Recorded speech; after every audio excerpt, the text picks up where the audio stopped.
Kahion ba ko nak? Kahion si mama nak. Upo.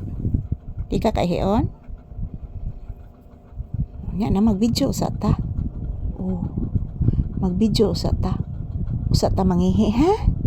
Say good afternoon, iho. Say good afternoon to you viewers. Ina guys, maayong udto. Hinihingal pa din ako guys. At sinisipon pa din ako guys. Ayan, nag-relax lang po ako dito sa tagiliran sa paa ni Mama Lisa guys. Kasi po guys, napakainit po sa labas kanina guys. Habang nagtatambay po ako doon guys. Ayan po guys, kinukuha lang po ako ni Mama Lisa doon guys. Dahil po, naawa po siya sa akin guys. Kasi mayroong mga malalaking sasakyan na dumadaan doon. So natatakot po ako guys. So kaya bumabalik ako agad dito sa loob ng tindahan guys. Ayan, may dumi ka anak oh. So good afternoon mga palangga ko. Say good afternoon iho. Kagwapo din ni mo anak oy. Kagwapo ba din ni akong papi oy. Anong gwapo mo na akong anak na labong nakaimbulhibo oh. Kurtihan ta ni anak. Kurtihan ta ni ha.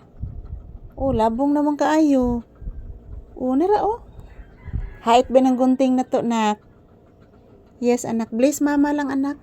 Taga Santo Kaloyan kas Ginoo anak kong gwapo, maayong udto ka natong tanan. Ayan, nagmano po si papi sa akin. Kaloyan kas God anak. Ayan po mga palangga, maayong udto ka natong tanan. Kumusta po ang ating kaudtohon dyan guys? Ayan. Dito muna kami ni papi sa loob ng tindahan guys, magtambay kasi po napakainit po sa loob ng bahay mga palangga. At the same time wala ng ulan guys. Ayan, tingnan nyo po, napakainit. So I'm sorry guys, butas pa din ang aking bubong. Bibilhan ko yan mga palangga, mga March siguro guys, bibilhan ko yan pag sumasahod na po ako mga palangga sa aking sahod this coming March. So ngayon mga palangga, di lang dyan ko mag-ang-ang og kuan guys, kay daghan pa kag bayranan guys, napakoy tubuanan sa akong gisangla ngas arios mga palangga.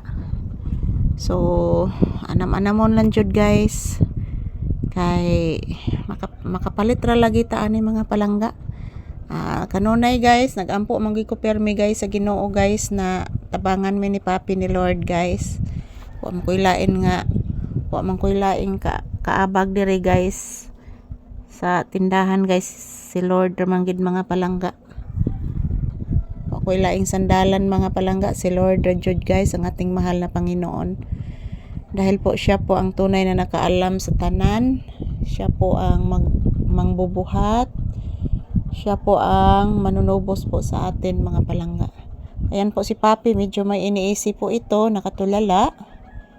Yan, ano kayang iniisip nito? At yan, inaantok siya guys oh. Tingkatog magiron mga palangga, kay grabe gid kainit guys. Ultimo ako guys, giinitan jud. So ayan mga palangga ko, kumusta? Kumusta kayong dyan lahat mga palangga ko? Relaxing lang muna tayo guys ngayong tanghali. This is a lunch time, lunch break. Kumusta ang aking mga mahal na viewers and subscribers dyan? Nagtanghalian na ba kayong mga palangga kong minamahal? So I love you guys. Huwag po kayong mag-alala.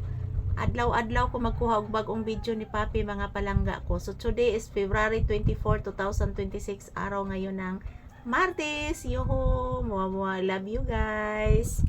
Ito lang po muna ang aking update ni papi.